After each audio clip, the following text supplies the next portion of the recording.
எல்லாருக்கும் வணக்கம். இன்னைக்கு தேன் மிட்டாய் எப்படி செய்யறதுன்னு பார்க்கலாம் வாங்க. அதுக்கு தேவையான பொருள் பார்த்துடலாம். ஒரு கப் அளவுக்கு இட்லி புழுங்கல் அரிசியை நான் 1 மணி நேரம் ஊற வச்சு வச்சிருக்கேன். அரை கப் அளவுக்கு உளுந்து, 1/4 டீஸ்பூன் அளவுக்கு வெந்தயத்தையும் ஊற வச்சிருக்கேன். அரிசியும் உளுந்தையும் மிக்சி ஜார்ல போட்டு இட்லி மாவு பதத்துக்கு அரைச்சி எடுத்துக்கலாம். மாவு அரைச்சி எடுத்து வச்சாச்சு. இப்போ இந்த 1 கப் அளவுக்கு சர்க்கரையை பாகு எடுத்துக்கலாம். அரை கப் அளவுக்கு தண்ணி சேர்த்துக்கிறேன்.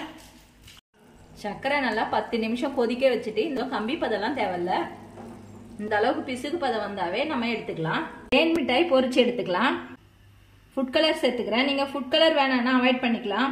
ஏலக்காய் தூள் 1/4 டீஸ்பூன் அளவுக்கு சால்ட் சேர்த்துக்கிறேன்.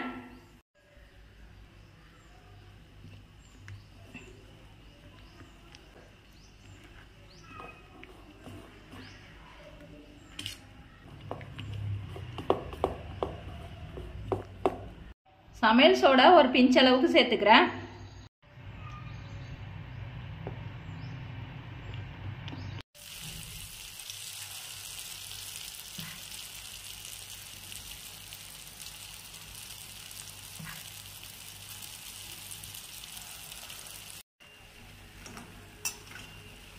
கேஸை மட்டும் சிம்மிலே வச்சு வேக வச்சுக்கோங்க. இந்த அளவுக்கு கிறிஸ்பியானவனை எடுத்துட்டு சக்கரை பாகுல சேர்த்துடலாம்.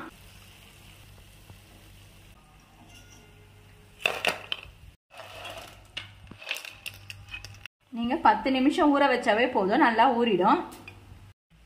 இப்போ இதை ஒரு பவுலுக்கு மாத்திக்கிறேன்.